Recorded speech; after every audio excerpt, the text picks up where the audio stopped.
السلام علیکم ورحمۃ اللہ وبرکاتہ۔ نحمدہ ونصلی علی رسولہ الکریم، اما بعد فاعوذ باللہ من الشیطان الرجیم، بسم اللہ الرحمن الرحیم۔ رب اشرح لی صدری ویسر لی امری واحلل عقدۃ من لسانی یفقہوا قولی۔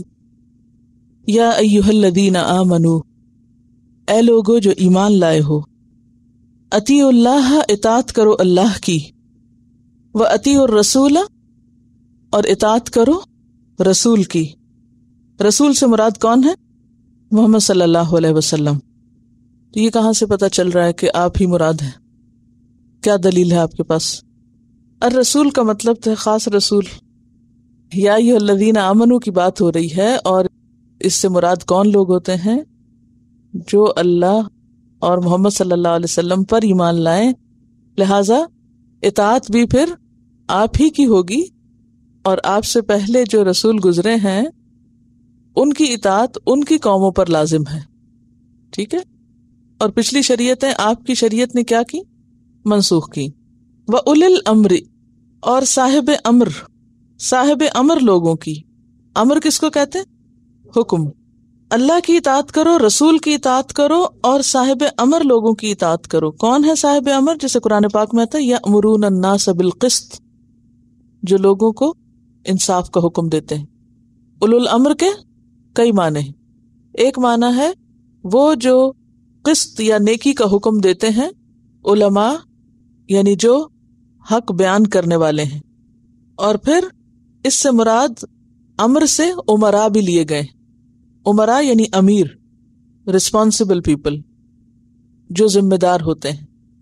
تو علماء جو حق بیان کرتے ہیں، اور امراء جو اس کو نافذ کرتے ہیں۔ وَأُولِي الْأَمْرِ مِنْكُمْ، منکم سے مراد تمہارے اندر سے، یعنی مسلمانوں میں سے۔ فَإِن تَنَازَعْتُمْ، پھر اگر تم آپس میں تنازع کرو، کھینچا تانی کرو۔ تنازع کس سے ہے؟ نون زے عین سے، نزع کھینچنا، یعنی ایک دوسرے سے کھینچ کر بات اپنے حق میں کرنے کی کوشش کرنا تنازع کہلاتا ہے۔ اگر تمہارے درمیان کوئی تنازع ہو جائے، یعنی عام مومنوں کے درمیان، یا پھر علماء کے درمیان، یا علماء اور امراء کے درمیان، کہیں بھی اگر کوئی اختلاف ہو جائے تو کیا کرو؟ حل کیا ہے؟ فردوہ، پھیرو اس کو، لوٹاؤ اس کو، رے دال دال۔ کس کی طرف پھیرو؟ اللہ، اللہ کی طرف، اللہ کے پاس لے جاؤ۔ اس سے کیا مراد ہے؟ قرآن پاک سے رجوع کرنا، کیونکہ اللہ تعالیٰ کے پاس جانے سے مراد کیا ہوتا ہے؟ اللہ پاک کے پاس کب جاتے ہیں؟ مرنے کے بعد جاتے ہیں نا۔ تو یہاں مراد کیا ہے؟ قرآن کی طرف رجوع کرنا، پھیرو اس کو اللہ کی طرف، لے جاؤ اس کو اللہ کے پاس، یعنی قرآن کی طرف۔ والرسول، اور رسول کے پاس۔ جب تک آپ زندہ تھے، دنیا میں تھے، اس وقت آپ کی شخصیت آپ جناب کے پاس لے جانا مراد تھا، اور آپ کے بعد آپ کی جو سنت ہے اس سے استفادہ کرنا۔ ان کنتم، اگر ہو تم، تؤمنون، تم ایمان لانے والے، باللہ، اللہ پر، یعنی اگر تم اپنے ایمان میں سچے ہو اور اللہ کو مانتے ہو، والیوم الآخر، اور آخرت کے دن پر، ذالک خیر، یہ بات بہتر ہے، اچھی ہے۔ کون سی بات؟ ذالک کیا ہے؟ اسم اشارہ، تو مشار الیہ کیا ہے؟ کس کی طرف اشارہ کیا جا رہا ہے؟ فردوہ الی اللہ، یعنی جو بھی حکم اس آیت میں گزر چکا ہے سب کی طرف اشارہ ہے۔ کیا حکم گزر چکا ہے؟ کہ اللہ رسول کی اطاعت کرو، اور جو لوگ تم میں سے ذمہ دار ہوں، پیچھے کہا گیا نا ذمہ داریاں اہل لوگوں کے سپرد کرو، اور جب سپرد ہو جائیں تو پھر اس کے بعد کیا کرو؟ ان کی بات بھی مانو۔ اور پھر اگر آپس میں جھگڑا ہو جائے تو کیا کرو؟ اللہ رسول کی طرف جھگڑے کو لوٹاؤ۔ اگر تم ایسا کرو گے تو یہ تمہارے حق میں بہت اچھا ہے۔ ذالک خیر، بہتر ہے، یعنی دنیا میں تمہارے معاملات کو صحیح طور پر ادا کرنے میں، وَأَحْسَنُ تَأْوِيلًا، اور زیادہ اچھا ہے تعویل میں۔ تعویل کہتے ہیں معال کو، یعنی انجام میں، یعنی پھر تمہارا انجام بھی بہت اچھا ہوگا۔ انجام سے مراد کون سا انجام ہے؟ آخرت ہی کا ہے، لیکن دنیا میں بھی جو کاموں کا انجام اور نتیجہ ہوتا ہے وہ بہت اچھا نکلتا ہے۔ تعویل کے کئی معنی ہوتے ہیں نا۔ تعویل کا مطلب یہاں انجام ہے، انجام کار۔ ٹھیک ہے.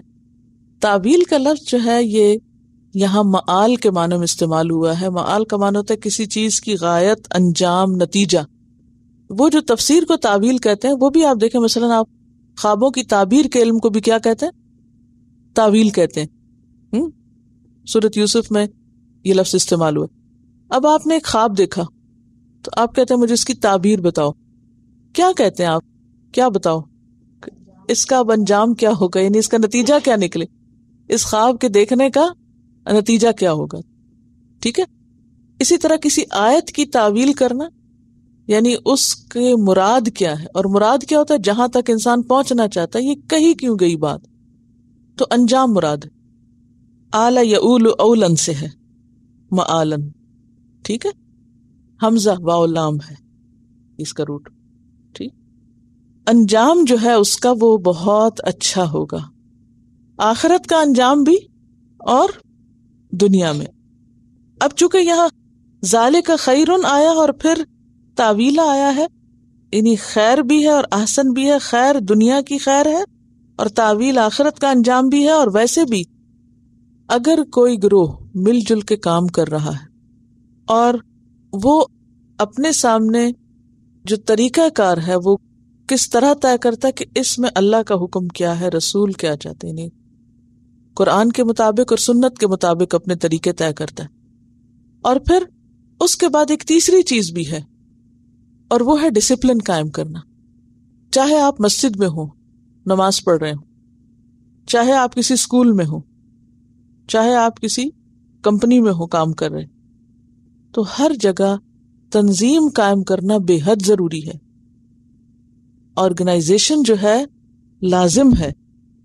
یعنی یہاں ایک بہت اہم بات پتہ چل رہی ہے جو دین کا حصہ ہے اولی الامر کے لفظ سے، کہ کاموں کا انتظام اور معاملات جو ہیں ان کو صحیح طرز پر اور صحیح انداز پر لے کے چلنا بہت ضروری ہے. لیکن عام طور پر کیا ہوتا ہے کہ جہاں بھی لوگ اکٹھے کام کرتے ہیں وہاں کچھ نہ کچھ اختلاف ہو جاتا ہے، بعض اوقات بات کے سمجھنے میں، بعض اوقات کچھ اور چیزوں کی وجہ سے. تو ایسے میں اختلافات کو اپنی ذاتی انا کا مسئلہ نہیں بنانا چاہیے. سب کو کس طرف لوٹ جانا چاہیے؟ اللہ اور رسول کی طرف لوٹنا چاہیے. یہاں اولی الامر نہیں کہا گیا، اولی الامر کو شریک نہیں کیا گیا تنازع میں. تنازع کا فیصلہ اللہ اور رسول ہی کریں گے. سورۃ الشورى آیت 10 میں آتا ہے وَمَا اخْتَلَفْتُمْ فِيهِ مِنْ شَيْءٍ فَحُكْمُهُ إِلَى اللَّهِ. جس چیز میں تمہارا اختلاف ہو جائے تو اس کا فیصلہ کس کے پاس لے جاؤ؟ اللہ کے پاس. کیونکہ جب انسان اللہ کی طرف رجوع کرتا ہے فَمَن يَكْفُرْ بِالطَّاغُوتِ وَيُؤْمِن بِاللَّهِ فَقَدِ اسْتَمْسَكَ بِالْعُرْوَةِ الْوُثْقَى. تو اس کی پھر سٹینڈنگ مضبوط ہوتی ہے. اور جو اپنے نفس کی خواہشات پہ چلے کہ میرا دل یہ کہتا ہے یا میرا خیال یہ ہے یا میری سمجھ اور میری عقل یہ ہے، تو اس سے معاملات درست نہیں طے ہو سکتے. تو یہاں کیا کہا جا رہا ہے کہ تمہیں اطاعت اللہ کی کرنی ہے اپنی زندگی کے معاملات میں، یعنی کوئی چیز قرآن و سنت سے ہٹی ہوئی نہ ہو. اور پھر کاموں کو چلانے کے لیے جن کو ذمہ داری دی جائے اولو الامر، جن کے ہاتھ میں کسی چیز کا انتظام ہو. اگر آپ یہ لفظ لکھ لیں اولو الامر کا معنی کے طور پر تو آپ کے لیے بہت سی کنفیوژن دور ہو جائے گی. اولو الامر کون ہے؟ جن کے ہاتھ میں کسی چیز کا، کسی کام کا انتظام ہو. تو ان کی بات سننا اور ان کی بات ماننا بھی ضروری ہے، ورنہ کوئی آرگنائزیشن چل نہیں سکتی. اور اس کو بھی یہاں آپ دیکھیے کہ اللہ اور رسول کے حکم کے بعد کتنا اہم قرار دیا جا رہا ہے. لیکن یہ اطاعت مشروط ہے، اللہ اور رسول کی اطاعت غیر مشروط ہے. کیا مانا؟ اللہ کی اطاعت جو حکم ہے جیسا ہے ماننا ہے. آپ کوئی شرط نہیں لگا سکتے کہ اگر مجھے یہ فائدہ ہوگا تو میں مانوں گا، اگر مجھے فائدہ ہوگا تو میں سچ بولوں گا، اور اگر نقصان ہوا تو میں جھوٹ بولوں گا. یہ نہیں آپ کر سکتے. اسی طرح رسول کی اطاعت آپ شرطوں کے ساتھ نہیں کریں گے. جو کہا گیا پیچھے کیا پڑھا آپ نے؟ سمعنا و عصینا یا سمعنا و اطعنا؟ سمعنا و اطعنا، غیر مشروط، کوئی شرط نہیں. ٹھیک ہے. لیکن اولو الامر کی اطاعت مشروط ہوگی. اولو الامر کی اطاعت صرف اس وقت تک ہوگی جب وہ کوئی ایسا حکم نہ دیں جو شریعت سے ٹکراتا ہو. جہاں وہ کوئی ایسی بات کہیں جو اللہ اور رسول کے حکم سے ٹکراتی ہو وہاں ان کی بات نہیں مانی جائے گی. اس کی مثال ایک مشہور حدیث میں ہے. حضرت علی رضی اللہ تعالیٰ عنہ کہتے ہیں کہ آپ صلی اللہ علیہ وسلم نے ایک لشکر روانہ کیا. اس کا امیر ایک انصاری عبداللہ بن حذافہ کو مقرر کیا. لشکر کو ان کی اطاعت کا حکم دیا کہ تم اپنے امیر کی بات ماننا. وہ امیر لشکر سے کسی بات پہ ناراض ہو گیا. کوئی ایسے کام کیا ہوگا کہ وہ غصے میں آ گئے اور ان سے پوچھا کیا تم کو رسول اللہ صلی اللہ علیہ وسلم نے میری اطاعت کا حکم نہیں دیا تھا؟ وہ کہنے لگے کیوں نہیں؟ امیر نے کہا تو اچھا ایندھن جمع کرو، آگ جلاؤ اور سب اس میں کود جاؤ. انہوں نے لکڑیاں جمع کی، آگ جلائی. جب اس میں داخل ہونے لگے تو ایک دوسرے کی طرف دیکھنے لگے. کسی نے کہا ہم نے آپ صلی اللہ علیہ وسلم کی اطاعت ہی اس لیے کی ہے کہ آگ سے بچ جائیں، تو کیا ہم اس آگ میں داخل ہوں؟ ابھی یہ بحث چل رہی تھی کہ آگ بجھ گئی اور امیر کا غصہ بھی ٹھنڈا ہو گیا. اس بات کا ذکر آپ صلی اللہ علیہ وسلم سے کیا گیا. واپس آ کے آپ نے فرمایا اگر تم آگ میں داخل ہو جاتے تو کبھی اس سے نہ نکلتے، یعنی پھر جہنم کی آگ میں ہی جاتے. تو اس سے کیا پتہ چلتا ہے کہ امیر کی اطاعت کس میں کرنی ہے؟ جائز امور میں. اگر امیر کوئی ایسی بات کرنے کو کہہ رہا ہے جو اللہ کے حکم کے خلاف ہے تو آپ نہیں مانیں گے. جیسے یہاں یہ امیر اس بات کی دلیل لے کے کہ رسول اللہ صلی اللہ علیہ وسلم نے تم کو کہا ہے کہ تم میری بات ماننا، تو تم میری بات مانو، حالانکہ وہ غلط حکم دے رہا تھا. تو آپ صلی اللہ علیہ وسلم فرمایا کہ اگر تم بات مان لیتے تو پھر آگ سے نہ نکلتے. تو اس سے پتہ چلتا ہے کہ انسان کو ہمیشہ آنکھیں اور کان کھول کے اطاعت کرنی چاہیے کہ کوئی بندہ جو ہمیں حکم دے رہا ہے وہ کس چیز کا دے رہا ہے. پھر آپ صلی اللہ علیہ وسلم نے فرمایا اطاعت تو صرف معروف کاموں میں ہی ہے. یہ بخاری کی روایت ہے اور مشہور حدیث ہے جو آپ میں سے اکثر لوگوں نے سن رکھی ہوگی کہ اللہ کی نافرمانی میں کسی کی اطاعت نہیں. لا طاعت لمخلوق فی معصیت الخالق. اطاعت صرف معروف کاموں میں ہے. ایک اور حدیث میں آتا ہے السمع والطاعت للامام ما لم تکن معصیتا. امام کی بات سنی اور مانی اس وقت تک جائے گی جب تک وہ کسی گناہ کا حکم نہیں دیتا. اگر وہ کسی غلط کام کا یا گناہ کرنے کا حکم دے تو وہ نہیں مانی جائے گی. ٹھیک ہے، واضح. اب آپ دیکھیں کہ یہاں اللہ رسول کی اطاعت صرف نماز روزے کی حد تک نہیں، زندگی کے باقی کاموں میں بھی ہوگی. اور اسی طرح اولو الامر کی اطاعت جو ہے وہ قرآن و سنت سے علاوہ جو عام روزمرہ زندگی کے معاملات ہیں ڈسپلن قائم کر لیں. مثلا اگر آپ ٹریفک کے قانون کو دیکھیں تو ٹریفک کا جو قانون ہے اگر کوئی یہ کہہ کے توڑے کہ کہاں اللہ نے حکم دیا کہ ریڈ لائٹ پہ گاڑی کھڑی کرو، تو آپ کیا کہیں گے؟ دیکھیے مثلاً اگر آپ کو یہ کہا جائے کہ آپ جب پڑھنے کے لیے آ جائیں تو یہاں سے باہر نہ جائیں، تو آپ مجھ سے پوچھیں کہاں لکھا ہے قرآن میں؟ ویسے یہ تو لکھا ہے، قرآن میں بھی لکھا ہے، آپ کو معلوم ہے سورۃ نور میں لکھا ہوا ہے کہ اذا کانوا فی امر جامع، کہ جب وہ کسی اجتماعی کام میں ہوتے ہیں تو وہ اجازت کے بغیر نہیں جاتے. تو جب ایک دفعہ آپ یہاں اندر آ جاتے ہیں تو آپ کی ایک کمٹمنٹ ہوتی ہے، پھر آپ اپنی مرضی نہیں کر سکتے کہ اٹھ کے جا کے سو جائیں اندر یا اٹھ کے آپ باہر نکل جائیں. اس معاملے میں اجازت ضروری ہے. اچھا، اسی طرح آپ گاڑی لے کے باہر جا رہے ہیں اور آپ ریڈ لائٹ سے گزر جائیں اور آپ کو روکا جائے تو آپ کہیں نہیں میں مسلمان ہوں، میرے قرآن میں کہیں نہیں لکھا ہوا کہ ریڈ لائٹ پہ روکنا ہے. ہاں واقعی نہیں لکھا ہوا، لیکن یہ لکھا ہوا ہے وَأُولِي الْأَمْرِ مِنْكُمْ کہ جو ڈسپلن قائم کرنے والی اتھارٹیز ہیں ان کی بات مانو ایز لانگ ایز وہ تمہیں خدا کی نافرمانی کا حکم نہ دیں. تو اب وہ خدا کی نافرمانی کا حکم تو نہیں دے رہے، تو آپ کی جان بچا رہے ہیں. اور پھر آپ دیکھیے انڈائریکٹلی ٹریفک کا قانون بھی قرآن میں موجود ہے. کہاں؟ وابن السبیل. وابن السبیل کی تفسیر میں آپ نے سنا تھا کہ راستے کا جو حق ہے، رائٹ آف وے جو ہے، وہ بھی مسلمان کے لیے ضروری ہے. اس کی پابندی کرنا بھی مسلمان کے لیے ضروری ہے. تو اسی طرح مثلا اگر آپ کو کہا جائے کہ راستے میں کرسی نہ رکھیں تو آپ کہیں سنت میں کہاں لکھا ہے؟ اگرچہ لکھا ہوا ہے کہ راستہ نہ روکا جائے، راستہ بیٹھنے سے اور راستے روکنے سے منع کیا گیا. ایسی چیز نہ پھینکے کہ جو کسی کو اذیت دے، کوئی تکلیف دے، کوئی گر پڑے، کوئی اٹک جائے، کوئی کچھ کرے. تو بات یہ ہے کہ یہ جو لفظ ہے نا اولی الامر منکم، یہ بہت واضح لفظ، بہت اس میں بہت کچھ وسیع آ جاتا ہے.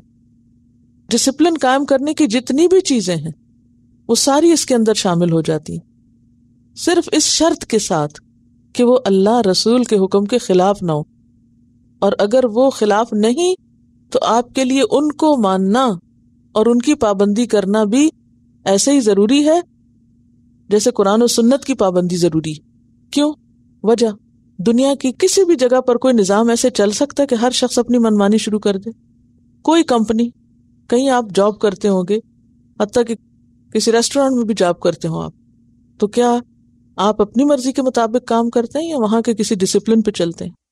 اور اگر آپ ڈسپلن پہ نہ چلیں تو کیا ہوتا ہے؟ ذالک خیر و احسن تاویلا، انجام اچھا ہوتا ہے؟ نہیں. لیکن میری سمجھ میں کبھی نہیں آیا کہ جب لوگ دین کے نام پہ اکٹھے ہوتے ہیں تو وہ کسی بھی ڈسپلن کو فالو کرنے کے روادار نہیں ہوتے. آپ کسی اسکول میں جائیں، کسی کالج میں جائیں، ہر جگہ کے کچھ اصول ہیں، ضابطے ہیں، کوئی قاعدے ہیں، کوئی طریقے ہیں، لیکن جب ہم مسجد جائیں یا مدرسہ جائیں تو پھر نہ کوئی قاعدہ ہے نہ کوئی ضابطہ ہے. ہر گھر میں اپنے اپنے طریقے ہوتے ہیں. ماں باپ اپنے بچوں کے لیے ڈسپلن قائم کرتے ہیں کہ رات اس ٹائم کے بعد نہیں تم نکل سکتے، اس کے بعد نہیں آ سکتے، تم فلاں جگہ نہیں جا سکتے، فلاں اس گھر میں نہیں آ سکتا. یہ ڈسپلن جو ہے کسی بھی کام کرنے کے لیے بے حد ضروری، اور جو قوم ڈسپلن کو فالو نہیں کرتی وہ کبھی ترقی نہیں کر سکتی. تو یاد رکھیے کہ دین کے کام کو بھی ترقی اور برکت نہیں ہو سکتی جب تک آپ کمٹمنٹ پوری نہیں کرتے. جب آپ کو کہا جائے سبق یاد کرو اور آپ یاد نہ کریں اور صرف اسکارف اوڑھ لیں اور آپ کہ میں اسلام کی نمائندہ بن گئی، کتنا نقصان دے رہے ہیں آپ. آج مسلمانوں نے اسی طرح تو اپنے دین کو بدنام کیا ہے. لیبل ہم سب نے اسلام کا لگا لیا ہے لیکن کام ہمارے بالکل الٹ ہے، اور اسی وجہ سے دنیا میں مسلمانوں کا اعتبار اٹھ گیا، ٹرسٹ ختم ہو گیا. بے اعتبارے لوگ ہیں، دھوکے باز، اور اس میں دوسروں کا قصور کم ہے اور ہمارا اپنا زیادہ ہے. تو بات یہ ہے کہ اگر کہیں اختلاف ہو تو پھر اس کو سارٹ آؤٹ کرنے کے لیے بھی طریقہ بتا دیا گیا ہے. لیکن اگر کوئی شخص یہ سمجھے کہ وہ ہر کام اپنی مرضی سے کرے تو یہ ہے ہی نہیں. اور اس میں بھی آپ دیکھیں کہ اولی الامر کا رول کیا ہے، اس کو بھی ڈکٹیٹر نہیں بنایا گیا. پیچھے آپ پڑھ چکے ہیں نبی صلی اللہ علیہ وسلم کو کیا حکم دیا گیا. جنگ احد میں شکست کے بعد ان صحابہ کرام سے دوبارہ مشورہ کیا جائے جو شکست کا سبب بنے تھے، جنہوں نے وہاں ڈسپلن فالو نہیں کیا تھا، جہاں انہیں کھڑا کیا گیا تو وہ وہاں کھڑے نہیں ہوئے تھے، ان سے بھی دوبارہ مشورہ کریں.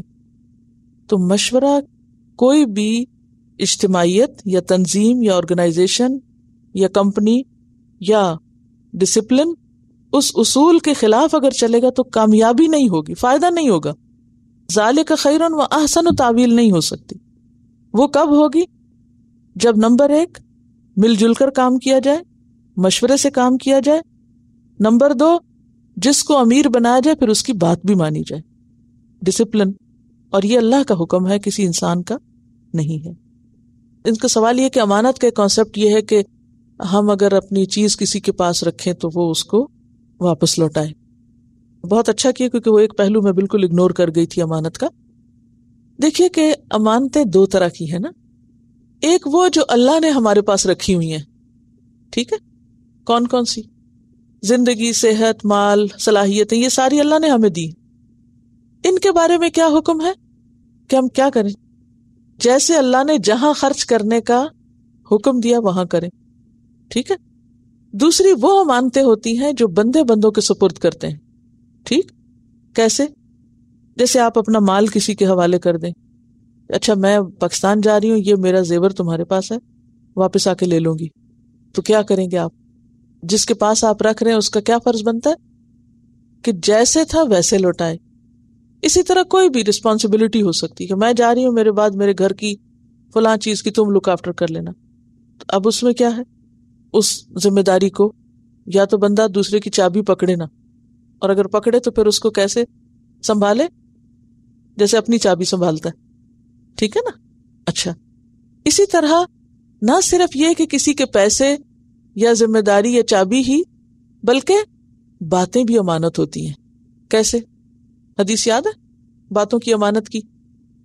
کہ جب کوئی دو بندے بات کر رہے ہوں اور ان میں سے ایک جو ہے وہ ادھر ادھر دیکھے تو اس کا کیا مطلب ہے کہ وہ یہ بات کسی اور کو نہیں بتانا چاہتا. مثلاً اگر کوئی دروازہ بند کر کے آپ کو کوئی اپنا ذاتی مسئلہ بتا رہا ہے تو اب آپ کا کیا فرض بنتا ہے کہ باہر نکل کے کہ تمہیں پتا وہ مجھے کیا کہا تھا فلاں نے. دس از خیانت. اگر کسی نے آپ سے کوئی مشورہ کیا ہے یا آپ کو اپنا کوئی راز دیا ہے تو رازوں کی حفاظت بھی کیا ہے؟ امانت. اچھا اسی طرح مجالس بھی امانت ہے. مثلاً ہم یہاں بیٹھ کے باتیں کر رہے ہیں, کچھ پڑھایا جا رہا ہے, کچھ پڑھا جا رہا ہے. آپ یہاں سے باہر نکلیں اور بات جو جیسی ہوئی ویسے نہیں, کچھ اور مس کوٹ کریں اس کو جا کے.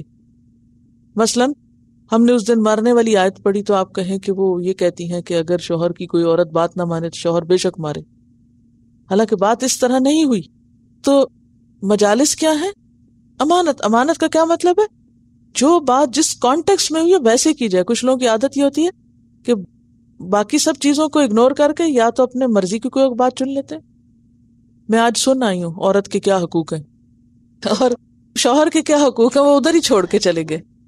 یہ بھی خیانت ہے. یعنی جو بات جتنی کی جائے پھر اس کو اس کے کانٹیکسٹ میں رکھا جائے. آؤٹ آف کانٹیکسٹ بات کرنا, یا یہ کہ کسی ایک خاص میٹنگ میں یا مجلس میں اگر کوئی بات زیر بحث ہے تو اس کو ہر ایک سے کرنا شروع کر دینا جن کا اس معاملے سے کوئی تعلق نہیں, تو یہ ساری چیزیں پھر خیانت میں آ جاتی ہیں. تو اگر آپ امانت میں دو چیزوں کو ذہن میں رکھیں کہ ایک ہے وہ جو اللہ نے آپ کے حوالے کیا ہوا ہے, آپ کی عقل, آپ کی صلاحیتیں, آپ کا مال, وقت, پھر اولاد ہے, وہ بھی امانت ہے جو بھی آپ کے پاس. دوسرا وہ جو بندوں کو دیں, کوئی بھی کام یا کوئی مال یا کوئی چیز یا کوئی بات یا کوئی راز یا کوئی ذمہ داری. مثلاً اگر الیکشن ہوتے ہیں اور کسی نے اپنا کسی کو سربراہ چن لیا ہے تو اب یہ جو آپ نے اس کو ذمہ داری دی, سربراہی کی, اب کیا ہے, وہ اس کے پاس امانت ہو گئی, اس کا اب اس کا حق ادا کرنا ہے. واضح؟ اوکے, چلیے آگے چلتے ہیں.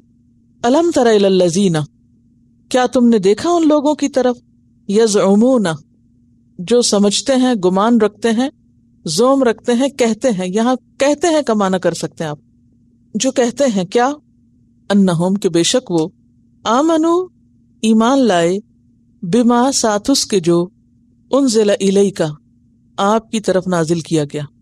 کیا تم نے ان لوگوں کو دیکھا ہے جو یہ سمجھتے ہیں کہ وہ ایمان رکھتے ہیں ساتھ اس کے جو آپ کی طرف نازل کیا گیا, وما انزل من قبل کا, اور جو آپ سے پہلے نازل کیا گیا. یریدون, وہ چاہتے ہیں, ان یتحاکموا, کہ اپنے معاملات کا فیصلہ لے جائیں, الی الطاغوت, طاغوت کی طرف. وقد امروا, حالانکہ تحقیق انہیں حکم دیا گیا تھا, ان یکفروا بہ, کہ وہ اس کا انکار کریں. ویرید الشیطان, اور شیطان چاہتا ہے, ان یضلہم, کہ انہیں بھٹکا دے, دلالا بعیدا, دور تک بھٹکانا. اچھا, پھر خطاب ہے الم ترا کہہ کے, کس لیے؟ یعنی اس انداز میں کیا چیز پائی جاتی ہے؟ تعجب اور متوجہ کرنا. تعجب ہے ایسے لوگوں کے حال پر. عجیب بات ہے. کیا بات عجیب ہے؟ کہ وہ لوگ جو کہتے تو ہیں, منہ سے کہتے ہیں کہ وہ ایمان والے ہیں, ایمان رکھتے ہیں, کس چیز پر؟ بما انزل الیک, جو آپ کی طرف نازل کیا گیا. کیا نازل کیا گیا؟ قرآن, شریعت. وما انزل من قبلک, اور وہ جو آپ سے پہلے نازل کیا گیا. یہ کون لوگ ہوئے پھر جو آپ کو بھی مانتے اور پچھلی شریعت کو مانتے؟ اہل کتاب کی طرف اشارہ ہے, اور پھر اہل کتاب میں سے بھی خاص مدینہ کے یہود کی طرف اشارہ ہے. وہ اپنی کتابوں کو مانتے ہیں اور آپ کی طرف جو آیا ہے وہ بھی مانتے ہیں, یعنی سب نہیں, سارے یہود کی طرف نہیں اشارہ, یہاں چند لوگوں کی بات کی جا رہی. وہ چاہتے ہیں کہ اپنے فیصلے طاغوت سے کروائیں. ٹھیک ہے, یعنی آپس میں اگر کوئی تنازع ہو جائے, جھگڑا ہو جائے, تو حکم کیا تھا؟ اللہ رسول کے پاس لے جائیں, اور وہ کیا چاہتے ہیں؟ طاغوت کے پاس جائیں. وقد امروا, حالانکہ وہ حکم دیے گئے تھے, ان یکفروا بھی, کہ طاغوت کا انکار کریں. اور وہ ایسا کیوں کرتے ہیں؟ شیطان کے بہکاوے میں آ کر. اور شیطان کیا چاہتا ہے؟ ان یضلہم, کہ ان کو بھٹکا دے. کہاں سے بھٹکا دے؟ حق سے بھٹکا دے. کیسا بھٹکانا؟ دلالا بعیدا, بہت دور تک بھٹکانا. اس کی تھوڑی سی بیک گراؤنڈ آپ سمجھیے, پس منظر سمجھیے. مدینہ کی اسٹیٹ کو امیجن کیجئے، کر لیا؟ سربراہ کون ہے وہاں؟ نبی صلی اللہ علیہ وسلم۔ آپ سے پہلے وہاں کون سربراہ تھے؟ دیکھیے 2 گروہ تھے وہاں، کوئی ایک اسٹیٹ نہیں تھی۔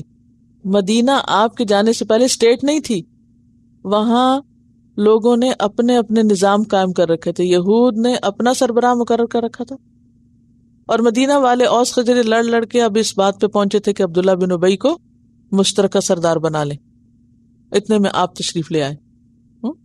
تو یہود کا جو سربراہ تھا اس کا نام تھا کعب بن اشرف، ولی الامر تھا ان کا، ٹھیک ہے، ٹاپ پر تھا۔ مدینہ میں جب آپ تشریف لے گئے تھے تو ایک معاہدہ ہوا تھا نا، ایک ٹریٹی ہوئی تھی، کن کن کے درمیان؟ اوس اور خزرج، یہود اور مہاجرین کے درمیان ایک معاہدہ ہوا تھا، اور اس کا سربراہ کس کو مقرر کیا گیا تھا؟ نبی صلی اللہ علیہ وسلم کو۔ اسی لیے تو آپ کو ہیڈ آف دا اسٹیٹ کہا جاتا ہے۔ یہ مدینہ کی اسٹیٹ ہی کے تو رہنما تھے، اور صرف یہ لیڈر نہیں تھے، رہنما نہیں تھے، بلکہ آپ کے پاس کیا ہوتے تھے؟ فیصلے بھی آتے تھے۔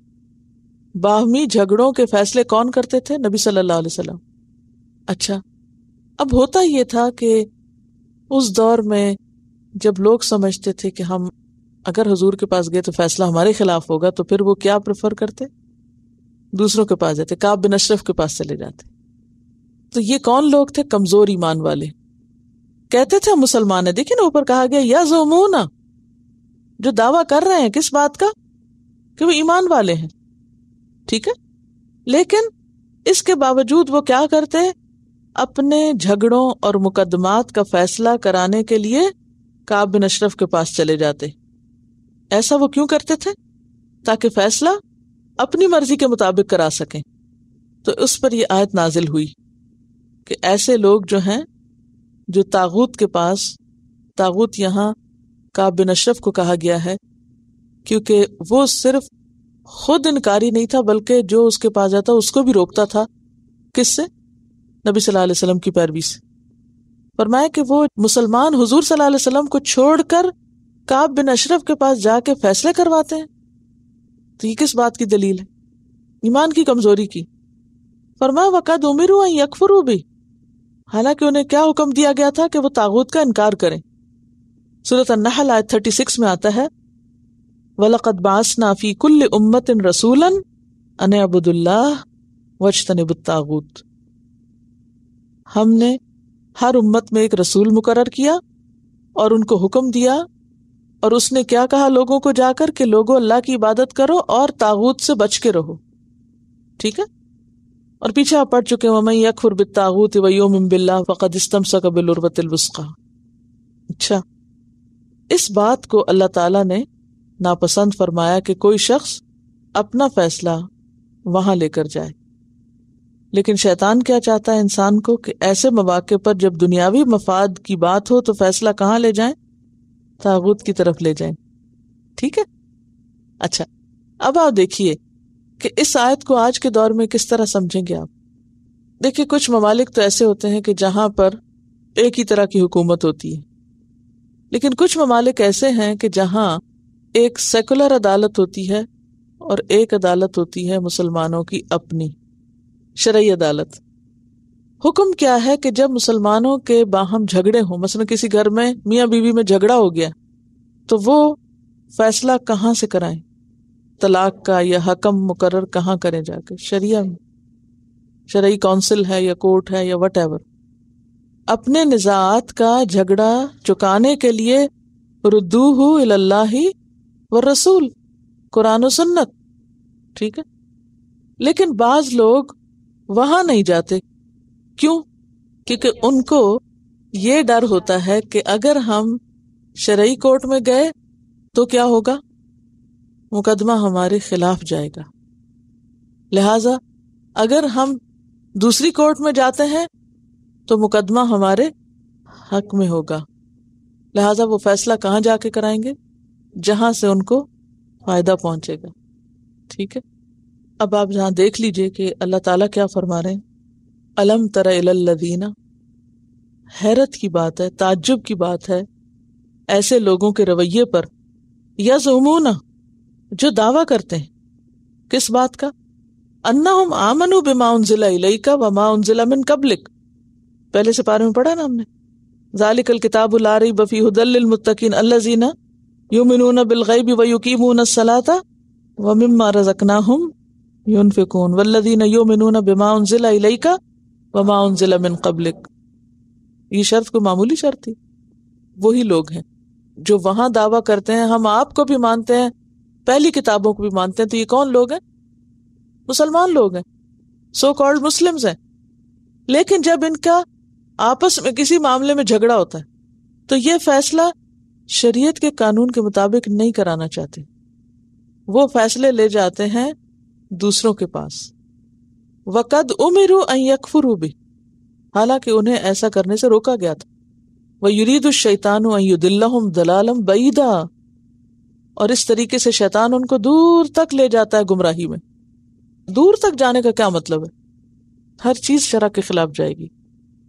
مجھے یہاں کا کچھ بھی پتہ نہیں، لیکن بہرحال جو تھوڑی بہت سنی سنائی باتیں ہیں کہ بعض اوقات خواتین اپنے مسئلے بتاتی رہتی ہیں تو صرف یہ پوچھتی کہ ہم کہاں جائیں، کس عدالت. یہ اسپیسیفکلی یہ مجھ سے کسی نے سوال کیا تھا یہاں کہ ان کا جھگڑا چل رہا تھا ہسبینڈ کے ساتھ، تو کوئی طلاق کا مسئلہ تھا. تو انہوں نے کہا کہ اگر تو میں اسلامی طریقے سے طلاق لیتی ہوں تو پھر مجھے یہ اور یہ نقصان ہے، اور اگر میں دوسری کورٹ میں جاتی ہوں تو مجھے پھر ہسبینڈ کا فلاں بھی مل جائے گا اور فلاں بھی، اور میں اس کو ایسا مزہ چکھا سکتی ہوں کہ وہ کہیں کا نہیں رہے گا. تو میں نے ان سے کہا کہ ٹھیک ہے، آپ یہاں تو مزہ چکھا دیں گی، سارا غصہ پورا کر لیں گی، ناحق پہ بھی آپ قبضہ کر لیں گی، لیکن اللہ کو کیا منہ دکھائیں گی؟ ہم سوچیں نا انسان کہ جو مال میرا نہیں ہے اور جو اللہ نے مجھے حق نہیں دلوایا، اگر میں دنیا کے کسی بھی قانون کے تحت وہ لے لیتی ہوں تو میرے پاس کیا جسٹیفیکیشن ہے؟ نہیں ہے. تو بات یہ ہے کہ بحیثیت مسلمان، ایک مسلمان کا اس پر ایمان ہونا چاہیے کہ جو میرے حق میں فیصلہ اللہ کا ہے وہی بہترین فیصلہ ہے، اور اگر یہ نہیں تو پھر دنیا کے لحاظ سے تو کچھ فائدہ ہو جائے گا، لیکن باقی چیزیں جو ہیں وہ پھر خدا کو جا کے جواب دینا ہوگا. آگے تفصیلات مجھ سے زیادہ بہتر آپ جانتے ہیں، میرا کام تو صرف قرآن کو ایکسپلین کرنا ہے. وَإِذَا قِيلَ لَهُمْ، اور جب ان سے کہا جاتا ہے، ان کو کہا بھی جاتا ہے کیا؟ تعالوا، آؤ، الی ما انزل اللہ، اس کی طرف جو اللہ نے اتارا ہے، جو حکم قانون اللہ کا ہے اس کی طرف آؤ، اس کے مطابق فیصلہ کراؤ. وَإِلَى الرَّسُولِ، اور رسول کی طرف آؤ.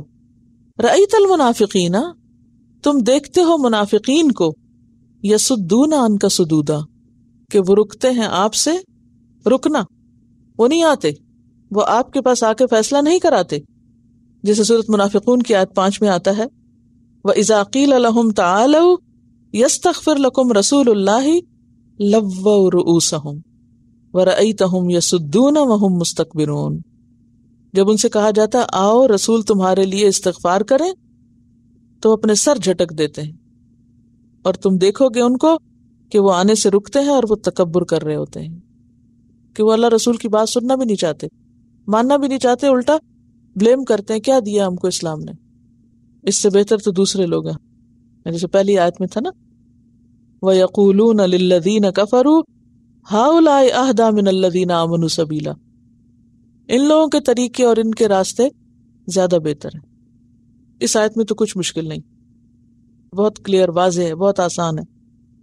تعالو کا مطلب بھی پیچھے پڑ چکے ہیں آپ، اور الرسول سے مراد بھی کیا ہے، اور یہاں خاص طور پر رسول اللہ صلی اللہ علیہ وسلم ہے، اور آپ کی زندگی کے بعد پھر آپ کی سنت ہے. تو تم دیکھو گے کہ سچے مومن تو فوراً لپکتے ہیں، لیکن منافق کیا کرتے ہیں؟ کتراتے ہیں، وہ نہیں جاتے، رک جاتے ہیں، یا پھر دوسروں کو بھی روکتے ہیں. یہ سدونا لازم اور متعدی ہے. فکیفہ، پھر کس طرح، اذا اصابتہم، جب پہنچتی ہے ان کو، مصیبتن، کوئی مصیبت. کون سی مصیبت؟ جب انہیں کوئی مصیبت آتی ہے، کوئی پرابلم آتا ہے، اور یہاں خاص مصیبت کی طرف اشارہ ہے، ان کی منافقت کے کھلنے کی، یعنی ان کی منافقت کھل جاتی ہے. بما قدمت ایدیہم، بوجہ اس کے جو ان کے ہاتھوں نے آگے بھیجا. کیا آگے بھیجا ان کے ہاتھوں نے؟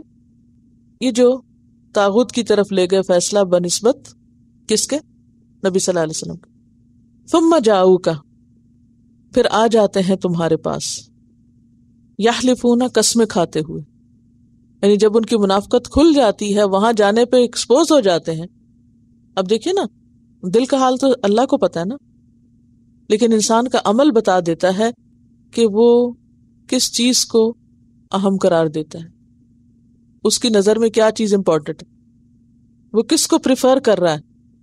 دیکھیں نا، جب دو چوائسز ہوں آپ کے پاس، یعنی ایک تو وہ جگہ نا جہاں چوائس ہے ہی نہیں، ایک ہی جگہ آپ کے پاس، اور دوسرا یہ کہ دو چوائس ہے، ایک طرف قرآن و سنت ہے اور دوسری طرف سیکولر قوانین ہے. تو ایسے موقع پر اگر کوئی شخص یہ کہے کہ مجھے قرآن و سنت سے کوئی دلچسپی نہیں، میں تو فلاں قانون کے مطابق فیصلہ کرانے جا رہا ہوں، تو اس سے پتہ چل جائے گا کہ وہ جو دعوے کرتا ہے مسلمان ہونے کے، وہ پھر دعوے بھی سچے نہیں. تو ایسی صورت میں پھر خاص طور پر نبی صلی اللہ علیہ وسلم کے زمانے میں جب لوگوں کی منافقت کھلتی تھی ان کے عمل سے، تو وہ آ جاتے تھے آپ کے پاس اور قسمیں کھاتے تھے، اور قسمیں کھا کے یقین دلاتے تھے کیا؟ ان اردنا الا احسانا و توفیقا، کہ نہیں ارادہ کیا ہم نے مگر احسان کا، اچھائی کا، بھلائی کا، و توفیقا، اور موافقت پیدا کرنے کا. جیسے سورۃ التوبہ 107 میں آتا ہے وَلَا يَحْلِفُنَّ إِنْ أَرَدْنَا إِلَّا الْحُسْنَى، ضرور قسمیں کھائیں گے کہ ہمارا ارادہ سوائے بھلائی کے کچھ نہیں. یعنی ہم تو جھگڑوں کو احسن طریقے سے حل کرنا چاہتے ہیں، بہتر سلوشن چاہتے ہیں، اور آپس میں موافقت پیدا کرنا چاہتے ہیں. اور ان کا حال کیا تھا منافقین کا؟ پہلے ہی پارے میں بتا دیا گیا، وَإِذَا لَقُوا الَّذِينَ آمَنُوا قَالُوا آمَنَّا وَإِذَا خَلَوْا إِلَىٰ شَيَاطِينِهِمْ قَالُوا إِنَّا مَعَكُمْ، ان کو بھی راضی رکھتے ہیں اور ان کو بھی. أُولَٰئِكَ الَّذِينَ، یہ وہ لوگ ہیں، کون؟ جو منافق ہیں یا ایمان کا دعویٰ کرتے ہیں. یعلم اللہ، اللہ جانتا ہے، ما فی قلوبہم، جو ان کے دلوں میں ہے، اللہ کو سب پتا ہے. فأعرض عنہم، تو کیا کرو ایسے لوگوں سے جو یہ سب کر رہے ہوں، اپنے آپ کو مسلمان بھی کہتے ہوں اور پھر ان کے اعمال ایسے ہوں. ایسے لوگوں کو نظر انداز کرو، ان سے اعراض برتو، ان سے لڑائی نہیں کی جا سکتی. وعظہم، اور ان کو نصیحت کرو، نصیحت نہیں چھوڑنی. کسی کی منافقت کھل بھی جائے تو بھی کیا حکم ہے؟ نصیحت کرتے رہو. وقل لہم، اور کہو ان کو، فی انفسہم، ان کے حال میں، ان کی ذات کے بارے میں، قولا بلیغا، بات دل میں اترنے والی. یعنی ان کو اس طرح نصیحت کرو کہ بات ان کے دل میں اتر جائے. قولا بلیغا کرو ان کو. قولا بلیغا، کون سا قول ہوتا ہے؟ بلیغ کس سے ہے؟ پہنچنے سے، یعنی بات ان کے دل میں اتر جائے اس انداز میں. عام طور پہ آپ دیکھیے کہ جب ہمیں پتہ چل جائے کسی کی منافقت کا تو ہمارا رویہ اس سے کیا ہوتا ہے، یہ ذرا ہم سب کو سوچنے کی ضرورت ہے. اگر ہمیں پتہ چلے کہ فلاں شخص نے ہمیں چیٹ کیا، دھوکہ دیا، ہمارے ساتھ ٹھیک نہیں کیا، تو پھر ہم کیا کرتے ہیں اس کے ساتھ؟ یہی کرتے ہیں، اعرض عنہم وعظہم وقل لہم فی انفسہم قولا بلیغا. جی، یا تو ان سے لڑائی کریں گے، پیچھے پڑ دیں گے، یا پھر بات ہی نہیں کریں گے. یہ رویہ نہیں اختیار کرتے. تو اعتبار تو اپنی جگہ ہے، لیکن آگے ان کے ساتھ معاملہ کیا کرنا ہے، پھر بھی خیر خواہی کا کرنا ہے. یہ اصل میں سکھایا جا رہا ہے. خیر خواہی میں کیا ہے؟ نمبر 1 یہ کہ جو انہوں نے غلطی کی ہے اس کو آنکھیں بند کر لو، اگنور کرو. اعرض عنہم، اگنور کرو، یعنی تانے نہ دو اور جتاؤ نہیں، پتہ چل گیا ہمیں جو تم کر رہے ہو، تمہاری منافقت ہم پہ کھل گئی، ہو تم منافق. کسی کو منافق ہونے کا تانا نہیں دے سکتے خواہ اس کا نفاق کھل گیا ہو. نمبر 2، ان کے ساتھ لڑائی نہیں کرنی، کیونکہ نبی صلی اللہ علیہ وسلم نے کوئی جنگ منافقین کے خلاف نہیں کی. ویسے اگر کرتے تو پھر کیا ہوتا؟ اگر انسان منافقین کے ساتھ لڑنا شروع کر دے، پورا نہیں پڑھ سکتا نا. تو نبی صلی اللہ علیہ وسلم کو منافقین سے جنگ کرنے کے لیے نہیں کہا. کیا کہا؟ اعرض عنہم، آنکھیں بند کر لو ان سے. پتہ ہوتے ہوئے بھی کیا کرو؟ اگنور کر دو. اچھا، اب جب انسان اگنور کرتا ہے تو پھر شکل نہیں دکھاتا. کہا نہیں، وائز ہوم. یہ کتنا بڑے دل گردے کا کام ہے کہ آپ ڈسے ہوئے ہو کسی سے اور آپ کو پتا بھی ہو کہ دوسرا شخص کیا کر رہا ہے، تو اس کے باوجود وائز ہوم. واز کا کیا بتایا تھا میں نے مانا؟ دل نرم کرنے والی نصیحت، سمجھاؤ. اور ایسا نہیں کہ سر سے اتارو، میں نے نصیحت کر دی، میں نے کہہ دیا جو کہنا تھا، میں نے پہنچا دیا. نہیں. وَقُلْ لَهُمْ فِي أَنفُسِهِمْ، اور کہو ان کو ان کی حالت کے بارے میں، قولاً بلیغا، ایسی بات جو ان کے دلوں میں اتر جائے. بلیغ ہی سے لفظ بلاغت نکلا. بلاغت تو پورا ایک فن بن گیا. کسی بھی کلام کی بلاغت کیا ہوتی ہے؟ اس کا حسن ہوتی ہے کہ بات ایسے انداز میں کرنا کہ انسان کو سمجھ میں آ جائے اور اس کے دل میں اتر جائے اور اس کا دماغ روشن ہو جائے. کلام کے اندر جو ایک لذت ہوتی ہے نا، اب تو ایک پورا فن ہے علم بلاغت. ان کی منافقت کی جو حالت ہے اس کے بارے میں ان کو اچھی نصیحت کرو کہ دیکھو اس طرح کی چیزیں اچھی نہیں، یعنی اس غلطی پر ان کو تانا دینے کی بجائے نصیحت کرو. کتنی زبردست بات ہے نا. ایک اور بات یہ کہ قل لہم، کیا مطلب؟ ان سے کہو، دوسروں سے نہیں. اچھا ہم کیا کرتے ہیں؟ جس کی بات ہوتی ہے اس سے نہیں کریں گے، ساری دنیا سے کریں گے. قل لہم، انہی سے کرو. ہاں، پھر یہ ہے کہ اس میں توجہ کی بات بھی ہے، یعنی پوری توجہ سے ان کے ساتھ بات کرو، سمجھا کے بات کرو. اور یہی سبب تھا نبی صلی اللہ علیہ وسلم کی کامیابی کا. آپ کی کامیابی کا راز کیا تھا؟ کہ آپ دلوں کو موہ لینے والی بات کرتے تھے، یعنی سمجھا کر پوری طرح اچھی طرح. ایسی بات جو ہے نا وہ تصنع سے نہیں کبھی ہو سکتی اور اوپر سے نہیں ہو سکتی کہ آپ کے دل میں تو سخت نفرت ہے دوسرے کے بارے میں، اوپر سے آپ اس کو خوش کریں. اوپر سے قولاً بلیغا کبھی نہیں ہو سکتی. قولاً بلیغا کب ہوتی ہے؟ دیکھیے وہ ایک عام محاورہ ہے نا، دل سے جو بات نکلتی ہے اثر رکھتی ہے، پر نہیں طاقت پرواز رکھتی ہے. جو بات سچی خیرخواہی کے ساتھ آپ کے دل سے نکلتی ہے نا دوسرے کے لیے، وہ جا کے اس کے دل پہ لگتی، اس کے دل کو نرم کر دیتی، اس کے دل کو ہلا دیتی. یہ ہے تعلیم. لیکن اس کے لیے سب کچھ پھر لینا کس پہ پڑتا ہے؟ اس کے لیے سب کچھ لینا خود پہ پڑتا ہے. ایسے لوگوں کے ساتھ خیرخواہی کرنا جن کا پتہ ہو کہ وہ دھوکے باز ہیں، بہت مشکل کام ہے. لیکن اس کے علاوہ دوسرا راستہ کیا ہے؟ چلیے ایک تو وہ ہے جو قرآن نے سکھایا، اعرض عنہم وعظہم وقل لہم فی انفسہم قولا بلیغا. اور دوسرا راستہ کیا ہے؟ اعرض عنہم کی بجائے پیچھے پڑ جاؤ ان کے، وعظہم کی بجائے ڈانٹ ڈپٹ شروع کر دو، وقل لہم کی بجائے اوروں سے کہو، اور قولا بلیغا کی بجائے برا بلا کو مذاق اڑاؤ، تان و تشنیع کرو. کیا اصلاح ہوگی؟ کبھی نہیں اصلاح ہوگی. پھر شیطان کو کام کرنے کا موقع مل جاتا ہے. اصلاح کے لیے احسان ضروری ہے اور غلط کاروں کے ساتھ احسان ضروری ہے. ٹھیک ہے، چلیے. وما ارسلنا من رسول، اور نہیں بھیجا ہم نے کوئی بھی رسول، کوئی رسول، الا مگر، لیطاع باذن اللہ، کہ اس کی اطاعت کی جائے اللہ کے اذن کے ساتھ. ہم نے کوئی رسول نہیں بھیجا مگر اس لیے بھیجا کہ اللہ کے اذن کے ساتھ اس کی بات مانی جائے. یعنی ہر رسول کے آنے کا مقصد کیا تھا؟ کہ لوگ اس کی بات مانیں. لیکن ہوا کیا؟ کیا ایسا ہوا پھر یہ بات پوری ہوئی؟ نہیں. رسولوں کے بھیجے جانے کا جو پرپس تھا، یہ مقصد تھا، وہ کیا تھا؟ کہ وہ لوگوں کو اچھی بات بتائیں اور لوگ اچھی بات ان سے سیکھیں، لیں، قبول کریں. اچھا یہ بالکل ایسے ہی نا جیسے اللہ تعالیٰ نے ہمیں پیدا کیا ہے، وما خلقت الجن والانس الا لیعبدون. میں نے جن و انس کو کس لیے پیدا کیا؟ کہ لوگ میری عبادت کریں.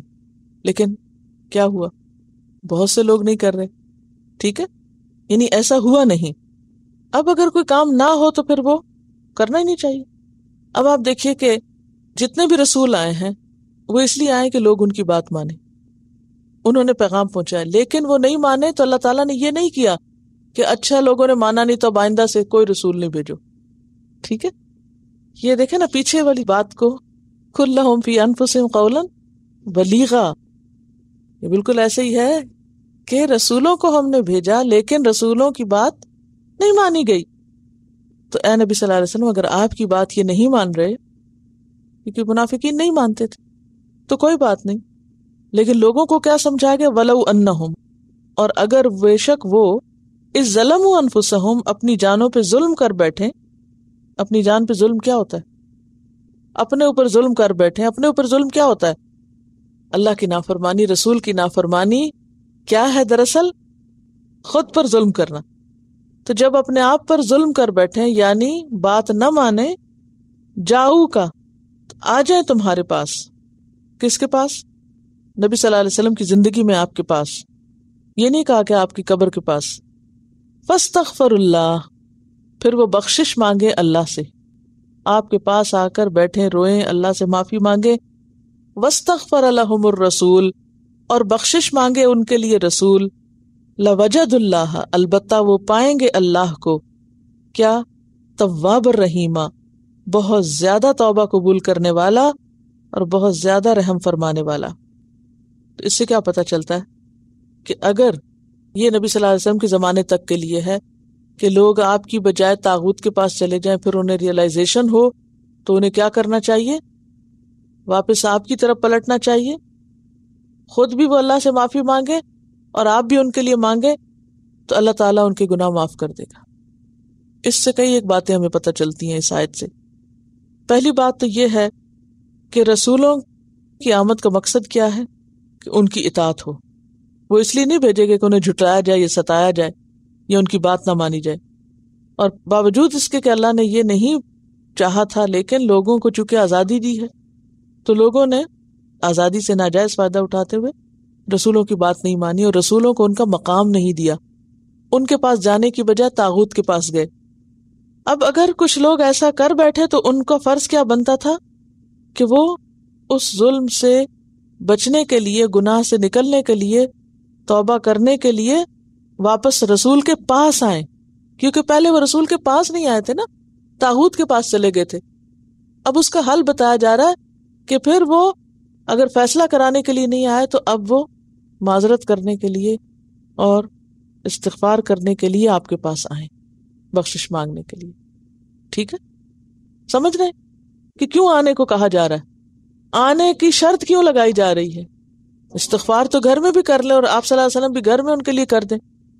چونکہ پہلے وہ طاغوت کے پاس چلے گئے تھے تو کچھ کام ایسے ہوتے ہیں کہ جن کو پریکٹیکلی کرنا پڑتا ہے. اس کا مداوع جو ہے یعنی ریورس ایکشن کیسے ہوگا کہ جو کام انہوں نے نہیں کیا یا اس کے خلاف کیا اب وہ واپس اس کی طرف پلٹیں اور واپس آ کر معافی مانگے. اللہ سے بھی معافی مانگے، آپ سے بھی مانگے، اور آپ بھی ان کے لیے معافی اللہ سے مانگے. ٹھیک ہے؟ یہاں سے یہ بات بھی پتہ چلتی ہے کہ کسی کی دعا انسان کو فائدہ دیتی ہے، لیکن اس وقت جب انسان اپنے لیے خود بھی مانگے. کہاں سے پتہ چل رہی ہے بات؟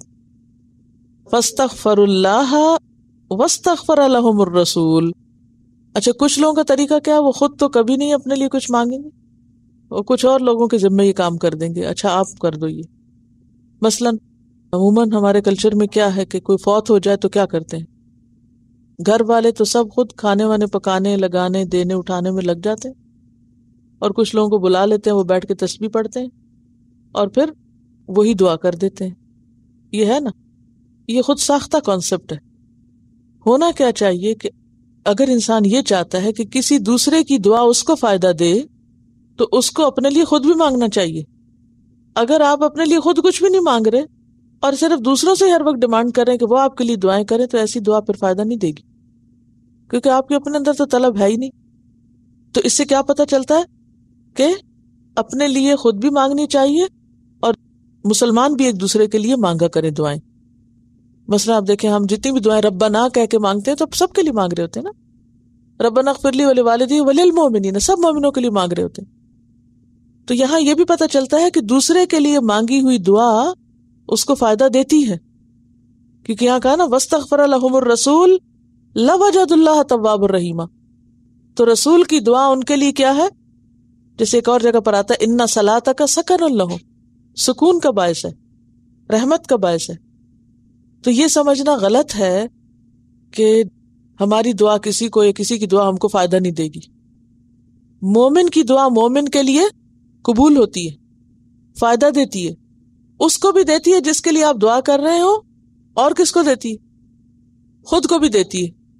دلیل وہ حدیث یاد ہے کہ جب کوئی شخص کسی مومن کے لیے دعا کرتا ہے تو اللہ تعالیٰ کیا کرتے ہیں؟ ایک فرشتہ مقرر کر دیتے ہیں، اور وہ کیا دعا کرنے لگتا ہے کہ یا رب یہ جو کسی کے لیے مانگ رہا ہے تو اس کو بھی عطا کر.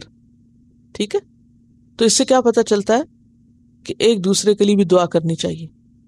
جہاں تک اس بات کا تعلق ہے کہ کیا ہم کسی سے کہہ سکتے ہیں کہ تم میرے لیے دعا کرو، یہ اختلافی مسئلوں میں سے ہے. ٹھیک ہے، اب دونوں طرف اپنے اپنے دلائل ہیں. میں ہلکا سا بتا دیتی ہوں، ڈیٹیل میں جانے کا وقت نہیں. بعض کہتے ہیں کہ کسی کو نہیں کہنا چاہیے تم میرے لیے دعا کرو، کیونکہ یہ سوال کرنا اور سوال ناپسندیدہ ہے. ٹھیک ہے، سمجھ گئے؟ سوال کرنا، کسی سے کچھ مانگنا اسلام میں کیا ہے؟ ناپسندیدہ ہے، خواہ وہ یہ مانگنا ہی کیوں نہ ہو کہ میرے لیے دعا کرو. اور اس کے لیے وہ کہتے ہیں کہ صحابہ کرام میں عام طور پر ہمیں کہیں نظر نہیں آتا کہ لوگ ایک دوسرے کو دعا کے لیے کہتے ہوں، اور ہمارے ہاں اس کے علاوہ کوئی بات ہی نہیں ہوتی کہ ہم ایک دوسرے کو دعاؤں کے لیے کہتے رہتے. اچھا، دوسرا گروہ کہتا ہے کہ کہہ سکتے ہیں، دعا کے لیے کہہ سکتے ہیں، اور اس کے لیے چند ایک مثالیں دیتے ہیں. مثلا حضرت یعقوب علیہ السلام کے بیٹوں نے کیا کہا تھا؟ یا ابانا استغفر لنا ذنوبنا. لیکن اس کے پیچھے ایک دلیل ہے، کیونکہ پیغمبر سے تو آپ کہہ سکتے ہیں نا، کیونکہ حضور صلی اللہ علیہ وسلم کے پاس آئیں، اللہ سے بھی بخشش مانگے، رسول سے بھی کہیں، اور وہ بھی ان کے لیے مانگے. تو وہ تو رسول تھے نا، وہ باپ کیا تھے؟ پیغمبر تھے. اچھا، تو انہوں نے کہا سوف استغفر لکم ربی، میں تمہارے لیے مانگوں گا استغفار، کروں گا استغفار تمہارے لیے. پھر اسی طرح حضرت اویس قرنی کے بارے میں آتا ہے، اور یہ صحیح حدیث میں ہے کہ آپ نے فرمایا جو اس کو پائے اس سے اپنے لیے دعا کرائے. تو اس پہ علماء کہتے ہیں کہ وہ انہی کے لیے خاص تھا. آپ نے صرف اویس قرنی کے لیے کہا، باقی اوروں کے لیے تو نہیں کہا کہ تم فلاں سے اپنے لیے دعا کراؤ، فلاں سے کراؤ. اویس قرنی کون تھے؟ تابعی تھے، صحابی نہیں تھے، تابعی تھے. کیوں؟ ان کی والدہ بیمار تھی نا، تو وہ آنا چاہتے تھے حضور صلی اللہ علیہ وسلم کے پاس، تو آپ نے روک دیا تھا، تو وہ نہیں آئے تھے. وہ آئے تھے آپ کی وفات کے بعد، اور صحابہ سے آ کے ملے تھے. تو وہ ان کے آنے کی خبر آپ نے دی تھی، جب آئیں گے تو پھر آپ نے فرمایا جو اس کو پائے اس سے اپنے لیے دعا کرائے. اب آپ دیکھیں علماء یہ کہتے ہیں کہ یہ صرف انہی کے لیے خاص تھا. خیر هذه الامہ کس کو کہا گیا؟ حضرت ابوبکر کو. حضرت ابوبکر کا مقام اویس کرنی سے بڑا ہے یا چھوٹا ہے نا؟ پھر آپ نے کسی اور کو یہ نہیں کہا کہ تم ابوبکر سے دعا کراؤ اپنے لیے، یہ کہا ہے کہیں ملتا ہے؟ تو ہم صرف کسی ایک خاص واقعے کو لے کے جنرلائز نہ کریں. پھر اسی طرح یہ ہے کہ حضرت عمر سے آپ نے کہا تھا کہ تم ہمیں اپنی دعا میں نہ بھولنا. بہرحال یہ دونوں طرف کی دلیلیں موجود ہیں، اب آپ کا جو جی چاہے کریں، جو آپ کو سمجھ میں آئے کریں. دیکھیے سب مسلمانوں کے لیے کیا کہا گیا کہ وہ اپنے لیے بھی اور دوسروں کے لیے بھی دعا کریں جنرلی. اور نماز میں آپ دیکھیں جمع کے صیغے ہیں، ربنا میں جمع کے صیغے ہیں، ہر ایک کے لیے لازم ہے. اور جو اپنی خوشی سے دعا کرتا ہے وہ دوسرے کے لیے قبول ہوتی ہے، یعنی فائدہ بھی پہنچتا ہے دوسرے کو. اور ہمارے اوپر کیا حق ہے کہ والدین فوت ہو جائیں ان کی بخشش کی دعا کریں، دوستوں رشتہ داروں کی بخشش کی دعا کریں، دوسروں کے لیے بھلائی کی دعا کریں. اور اتنا اس پہ ابھارا گیا کہ جو کسی کے لیے کرے گا اس کو خود بھی وہ ملے گا، یعنی بہت پسندیدہ ہے. یہ اتنا تو ٹھیک ہے، لیکن یہ جو ڈیمانڈ ہے ہر ایک کے پیچھے پڑ جانا اور یہ کہنا کہ تم ضرور میرے لیے کرو. بعض لوگ تو اتنا پابند کرتے ہیں اور اتنا تکلیف دیتے ہیں کہ کسی نے مجھے ایک دن فون کیا کہ پلیز میرے لیے آپ نفل پڑھ کے تو آپ دعا کریں، جس کو اپنے لیے نفل پڑھنے کا وقت نہیں. یعنی کہ مجھے حسرت ہوتی ہے نا، بعض اوقات آج کل صبح میں یہ اتنا پڑھنے کا ہوتا ہے، سبق بہت لمبا ہو گیا نا، تو میں عموماً گاڑی میں ہی نفل پڑھتی ہوں. لاسٹ مومنٹ تک کیا ہوتا ہے کہ پوری طرح سمجھ آ جائے، کیونکہ امانت ہے، صحیح پیغام دینے کی ضرورت ہے. اگر کہیں بھی ایک چیز بھول ہوگی تو آپ کو نہیں پتا کہ وہ دل پہ کتنا بوجھ ڈالتی ہے کہ یہ بات ایسے کیوں ہو گئی، یعنی کہ اس کے بعد بھی ذہن جو مسلسل الجھا رہتا ہے. تو اتنی اتنی بڑی امانت ہے کہ اس کو اللہ نے پہاڑوں پہ پیش کیا تو انہوں نے اٹھانے سے انکار کر دیا. تو یہ کوئی آسان کام نہیں ہے قرآن کی تعلیم دینا. اب اگر ایک شخص جس کا پتہ ہے آپ کو کہ وہ ایک اتنی بڑی ذمہ داری اٹھائے ہوئے ہے، اس کو آپ اپنی ذاتی ضرورت کے لیے پابند کریں کہ وہ اپنے سارے کام چھوڑے اور آپ کے لیے نفل پڑھ کے دعا کرے، یہ زیادتی ہے. پھر بعد میں پوچھنا پڑے تھے آپ نے. تو بات یہ ہے کہ انسان وہی وعدہ ہی نہ کرے، کیونکہ اگر وعدہ کر لیا تو پھر تو پکڑ ہوگی. تو وعدہ نہ کرے، کیونکہ یہ بھی امانت ہو جاتی ہے، پتہ ہے. اسی طرح بعض اوقات لوگ کہتے ہیں فلاں کو بھی سلام دے دینا، فلاں کو اس وقت کہہ دینا اچھا مجھے یاد رہا تو ٹھیک ہے، ورنہ وعدہ نہ کرے، ہاں نہ کرے. کیونکہ اگر ہاں کر دی تو پھر وہ سلام کیری کرنا امانت ہے آپ کے اوپر، پھر آپ کو لازمی پہنچانا. یہ جو امانتوں کی بات ہوئی تھی نا، مثلا اگر میں آپ سے کہوں پلیز یہ کاغذ جا کے یہاں آفس میں دے آئیں، تو یہ کاغذ کیا ہو گیا؟ یہ ٹکڑا امانت ہے. اب آپ کو چین نہیں آنا چاہیے جب تک آپ اس کو اس جگہ نہ پہنچائیں جہاں یہ ہے. اگر کوئی آپ کو کہے کہ یہ فلاں کتاب لائبریری میں فلاں جگہ رکھ دو، تو آپ یہ نہیں کر سکتے کہ اٹھا کے میز پہ رکھ دیں، یہ خیانت ہے. اس کو وہیں رکھنا ہوگا جہاں کی وہ ہے. تو دین کا معاملہ جو ہے، اور یہ جو خاص طور پہ تقویٰ کا معاملہ، وہ بہت مشکل معاملہ ہے. یہ نہیں کہ جھوٹے وعدے لوگوں سے کرتے رہیں اور ان کو ٹال مٹول میں رکھیں اور ان کو جسے پنجابی میں کہتے ہیں لارا لگائے رکھیں، اور پھر وہ کام نہ کریں جو آپ نہیں کر سکتے. آپ کو پتا ہے کہ کئی لوگ لکھ کر دے دیتے ہیں کہ یہ آپ روزے میں ڈال دیں اور یہ آپ حتیم میں ڈال دیں. مجھے کسی نے ایک خط دیا کسی کا دکھانے کو کہ یہ مجھے کسی نے کہا تھا حتیم میں ڈالے، تو میں نے کہا تو پاؤں کے نیچے آئے گا اور اس میں اللہ تعالیٰ کو سلام اور پتہ نہیں کیا کیا باتیں لکھی تھی. میں نے کہا اب آپ اللہ کا نام لکھ کے اس کو حتیم میں ڈالیں گے، وہاں تو تل دھرنے کی جگہ نہیں ہوتی، تو یہ کاغذ کا بنے گا کیا؟ بہرحال اس میں علماء کی دو رائے موجود ہیں. ایک تو یہ ہے کہ بھئی اگر کچھ مثالیں بھی ملتی ہیں کسی کو دعا کے لیے کہنے کی تو آپ کہہ سکتے ہیں، اور دوسری کیا ہے کہ سوال نہ کریں، ہاں ایسے کام کریں کہ دوسروں کا دل خود ہی آپ کو دعائیں دینے کو چاہے. میں تو جب کوئی اچھی کتاب پڑھتی ہوں تو دل بھر کے دعا دیتی ہوں لکھنے والے. کسی کی اچھی کیسٹ سنتی ہوں، دل بھر کے دعا دیتی ہوں، وہ خود بخود نکلتی ہیں، کہنے کی ضرورت نہیں ہوتی کسی کو. لیکن اگر ہم کسی کو ستا رہے ہیں اور پھر ساتھ مزید ستا رہے ہیں کہ اب دعا بھی کریں، تو وہ پھر اس کے دل سے کہاں سے نکلے گی؟ دل سے تو نہیں نکلتی. فلا و ربک، پس نہیں، قسم ہے تیرے رب کی. قسم ہے تیرے رب کی. کس کے رب کی؟ نبی صلی اللہ علیہ وسلم سے خطاب ہے. لا یؤمنون، یہ ایمان نہیں لائیں گے، یہ ایمان والے ہو نہیں سکتے. حتی، یہاں تک کہ یحکموک، وہ منصف بنائیں آپ کو، فیصلہ کرائیں آپ سے، فی ما شجر بینہم، اس معاملے میں جو اختلاف ہو جائے ان کے درمیان. شجر کس کو کہتے ہیں ویسے؟ کیا ہوتا ہے؟ درخت کیسا ہوتا ہے؟ برانچز ہوتی ہیں نا. تو برانچز جب ہوا چلتی ہے کیا کرتی ہیں؟ ایک دوسرے سے ٹکرا رہی ہوتی. پتے ٹکراتے ہیں نا. تو مراد اس سے کیا کہ لوگ جب آپس میں ٹکرائیں، اختلاف کریں، جھگڑیں، یعنی جب جھگڑیں تو ان کو فیصلہ آپ سے کرانا چاہیے. ثم لا یجدوا، پھر نہ وہ پائیں، فی انفسہم، اپنے نفسوں میں، یعنی دلوں میں. یا نفس بمانا دل ہے. کیا نہ پائیں؟ حرجن، کوئی تنگی، مما قضیت، اس میں جو آپ فیصلہ کریں، یعنی آپ کے فیصلوں پر یہ دل تنگ نہ ہو. وَيُسَلِّمُوا تَسْلِيمًا، اور تسلیم کر لیں، مان جائیں، پوری طرح ماننا، یعنی پوری طرح اس کو قبول کر لیں، دل سے ایکسپٹ کر لیں، دل سے قبول کر لیں. قضیت کا معنی ہوتا ہے جھگڑا ختم کرنے کے لیے حتمی فیصلہ کرنا. سورۃ النور آیت 51 میں آتا ہے انما کان قول المؤمنین اذا دعوا الی اللہ ورسولہ لیحکم بینہم ان یقولوا سمعنا واطعنا، کہ بے شک مومنوں کا قول کیا ہوتا ہے جب وہ اللہ اور رسول کی طرف بلائے جاتے ہیں کہ وہ ان کے درمیان فیصلہ کریں، تو وہ کیا کہیں؟ ان یقولوا سمعنا واطعنا، ہم نے سنا اور ہم نے مان لیا. اچھا، آپ کے بعد اس آیت پر کیسے عمل ہوگا؟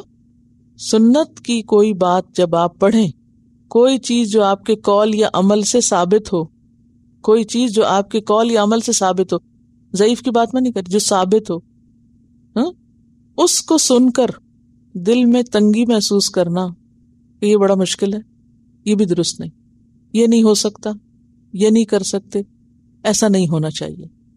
ٹھیک ہے، ایسا کرنا کیا ہے؟ ایمان کی کمزوری.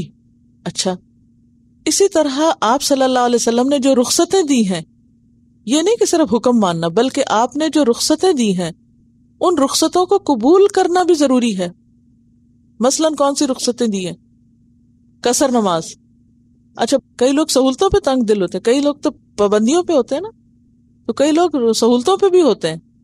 بعض لوگ کہتے ہیں ہماری تسلی نہیں ہوتی. اچھا، کوئی حرج تو نہیں اگر ہم پوری پڑھ لیں؟ کئی دفعہ ایسا ہوتا ہے، لوگ پوچھتے ہیں کہ اگر ہم پوری پڑھ لیں تو بھئی کیوں پوری پڑھتے ہو؟ حدیث میں آتا ہے ان اللہ تعالی یحب ان تؤتی رخصہ کما یحب ان تؤتی عزائمہ. اللہ کو یہ بات پسند ہے کہ اس کی رخصتیں بھی قبول کی جائیں. اصل بات یہ نا کہ ہم تو تابع دار ہیں، اللہ کا حکم ہے، وہ کہے پورا کرو ہم کہیں گے پورا کرتے، وہ کہے آدھا کرو تو ہم آدھا کر لیں گے. ٹھیک ہے نا؟ تو رخصتیں قبول کرنا. اسی طرح قصر کے علاوہ اور کیا رخصت ہے؟ تیمم جیسے پیچھے پڑا تو لوگ اس میں بھی کہتے ہیں تو تسلی نہیں ہوئی، ایسے لگتا ہے وضو ہی نہیں، ایسے لگتا ہے نماز نہیں ہوئی. اچھا، اسی طرح مسا، اسی طرح اگر سفر میں روزہ چھوڑنا پڑ جائے تو وہ قبول نہیں کرتے بلکہ بلیم کرتے ہیں ایک دوسرے کو کہ آپ نے کیسے چھوڑ دیا روزہ. ٹھیک ہے، اگر کوئی رکھ سکتا ہے سفر میں تو رکھ لے، بہت اچھا، لیکن اگر کوئی نہیں رکھ سکتا تو رخصت ہے. تو جہاں کہا جائے چلو تو چل پڑے، جہاں کہا جائے رک جاؤ رک پڑے، پھر کہا نہیں اب چلو پھر کہ چل پڑے. مسلم کون ہوتا ہے؟ لفظی معنی مسلم کا، لفظی مسلم عربی میں کہتے ہیں اس اونٹ کو جس کی نکیل اس کے مالک کے ہاتھ میں ہو، جدھر موڑے ادھر مڑتا جائے، آگے سے کوئی اڑی نہ کرے. جو کہتے ہیں نا کہ یعنی اکڑنا. کچھ جانور ہوتے ہیں نا اگر آپ ان کو موڑے تو وہ کیا کرتے ہیں؟ وہ رسی کھینچنا شروع کر دیتے ہیں، وہ نہیں مڑتے. اور کچھ ایسے ہوتے ہیں جدھر موڑے مڑتے چلے جاتے ہیں. تو مراد یہ ہے کہ جب اللہ رسول کا کوئی حکم آئے تو اتنے لچکدار ہوں آپ کہ جدھر موڑے مڑتے چلے جائیں. اچھا ادھر ٹھیک ہے، ٹھیک ہے، کوئی مشکل نہیں، کوئی کمپلیکسٹی نہیں، کوئی کمپلیکیشن نہیں، یعنی کہ کوئی حجت بازی ہے ہی نہیں، کوئی بہانہ ہی نہیں.